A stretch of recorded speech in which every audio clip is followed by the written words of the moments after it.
This isn't going to be a video about dog training. This isn't going to be a video about behavioral concepts, tips, tricks of the trade. This is going to be a video about respecting animals and respecting nature. And I guess it's going to come full circle because I've spent years of my life begging and pleading with coworkers and supervisors to not yell at dogs, to not mishandle dogs, essentially to respect sentient beings. And I've had lots of eye rolling and lots of lip snarling, like, of human beings, and telling me that it's not that deep and it's out of sight, out of mind, and like I should worry about like something else, that I should worry about personal things, and it's just a dog, and so on and so forth. Okay, more important things in life than dogs. So my daughter and I were at the park earlier. We were at Flowing Well Park, and she's crashed in the back seat, crashed out in the back seat right now, asleep. And we're just sitting in the driveway with our AC on right now. But we were at Flowing Well Park, and we get to the part of the park where the trail turns into a bridge for a second before the trail continues.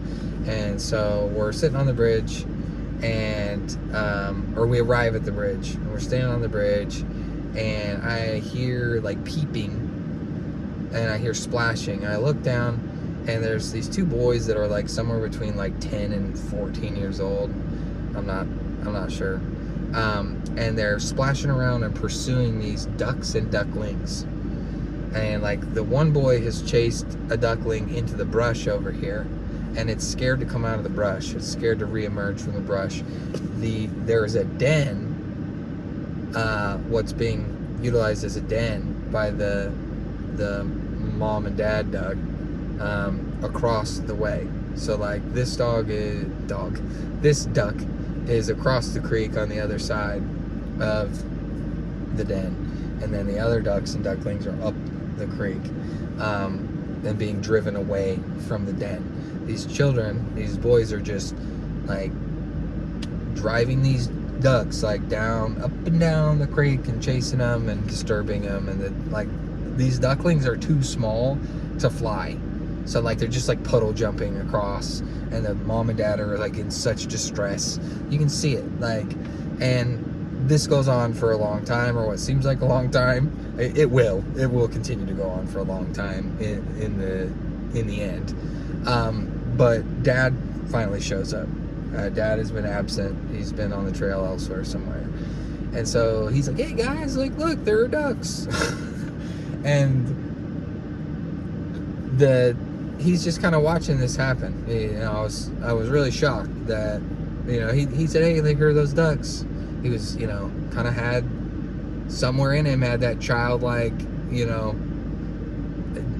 response of like, oh. But he watched these kids drive these ducks like up the slope, drive them out and drive them away from their den, the nest or whatever, okay, like where they were trying to hole up, and chasing them down the trail and stuff like that. They're waddling down the trail. And so like I'm watching this happen, and I'm trying to find it in myself to say something, because I really don't want to say something because it's uncomfortable. But on the other hand, I find it highly disturbing, and nobody else is around, so that person's got to be me, because there are far better animal advocates, and activists than me. But whenever something goes down, they're not in the immediate vicinity, so that person's got to be me. So they continue to pursue these ducks and these ducklings. Dad goes and sits on the bench, and I'm just kind of like waffling, going back and forth. And then my daughter takes her shoes off and is trying to get in the creek, and like, I'm trying to make sure that I have my shit together before I go approach this guy.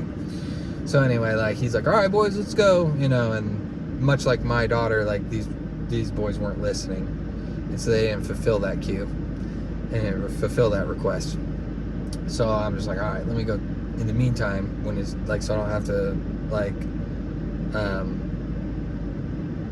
so I don't have to approach this guy and like confront him like in front of his children, I used that opportunity to come over, and I was like, hey, like, I had to pick my daughter up because she had her shoes off and like was being a mess. But anyway, I was just like, hey, can I tell you something in earnest, like dad to dad? And he was like, yeah, sure. Like he's already suspicious of me. He's already starting to mentally check out because of how I've opened this conversation. And I was like, I've been watching these boys harass this wildlife like for a long time now, and I'm really surprised. Like I'm kind of disappointed that you're not doing anything to discourage it, that you're enabling it. And like honestly, like this is the first time that I've like criticized, that I've critiqued someone in public in like to my recollection. I've never done that, much less for their parenting, because I am not the model like of the perfect parent. Okay, like I'm not happy with my growth and development as a parent. Okay, so I'm not the ideal parent, I'm not the perfect parent. Like I have a long ways to go, but like I guess this intersection of like animals and children or whatever, I'm just like, all right, I gotta speak up and say something. Like, and I told him, I'm like, do you hear my voice shaking? I'm just like, I'm really uncomfortable doing this. I don't want to have to be doing this. And so like, I've got my uniform on, it's got my first and last name on, it's got my business name on the back. Since then he's seen the magnets on my car, so like it's possible that he's watching this video somehow, I guess. Like, but I had to say something. Like again, he avoided eye contact almost immediately. Like he withdrew his eye contact early in this exchange, whatever little exchange there was. It was basically me just talking. And I was saying, hey, like we have such an unmitigated like construction, like just everywhere, that like animals, wildlife, they're being driven out of the like places they normally live, and they're trying to find places to like reside and like just get away from danger and like get away from people, like, and the hazards and the hassle, like the harassment of people. And I'm just like, so I'm just surprised, like I'm just disappointed or whatever. I only said that once, I didn't repeat it over and over again, but he just didn't have much to say. And I was like, I was just like, just a bunch of woke bullshit, huh? Like, and he's just like, yeah, pretty much, or something. So I was like, all right, thanks for your time. We go separate ways. So then I'm up near the front of the park, like after that, with my daughter in the creek where other kids and families are playing and stuff like that. And like I see him coming, and I'm like, oh shit. They like comes down the slope, and he's like, hey, I just want to apologize. He's like, my kid was like, where are you going?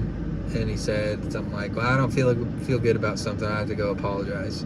He's like, because I halfway agree with you. He's like, I want to apologize for being a jerk. And he's just like, because I halfway agree with you. And like, to be honest with you, like halfway ain't good enough for me. It is for the purpose of not sitting around stewing and just being livid about this. Like,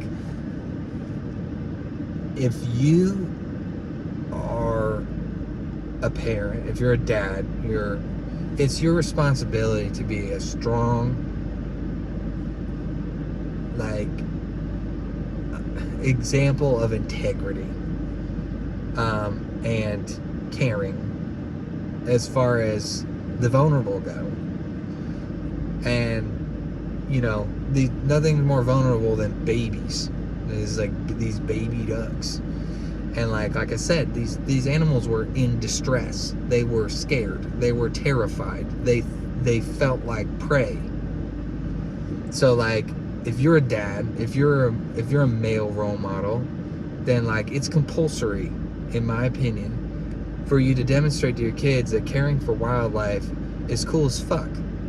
Caring for wildlife and coexisting with it is punk rock as shit. So, like I'm not gonna hear that I'm wrong, like that I'm some percentage wrong. Like, you were uncomfortable that I approached you with it. I think maybe the most issue he might have had was I said something like, this isn't boys being boys. Yeah, maybe it is. But like, you gotta be the one to step in and teach them how to move, like how to operate with, like I said, with sentient beings, with wildlife, with the vulnerable, like with the weak or whatever. So, you know, yeah, I'm not saying they're sociopaths or psychopaths that need to be put on a watch list or something like that, but like, you know, no, like it's not appropriate. It's not good. Like that's not where the fun's at. Like, you know, in terms of nature.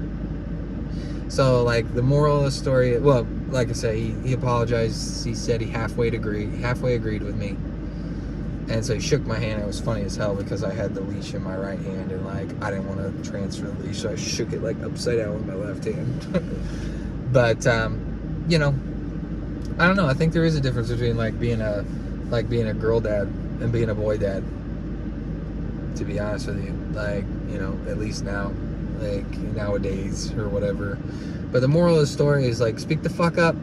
Like, a lot of people are just gonna go about their way. Like, what if they, even if they do have a problem with it, even if they have a moral objection about it, like they might just choose to stay comfortable, like be uncomfortable internally, but just avoid the tough conversation just so they can like go along to get along or whatever. But like I just couldn't do it today, and that's really all I gotta say. So thanks for watching this 11.5 minute video. All right.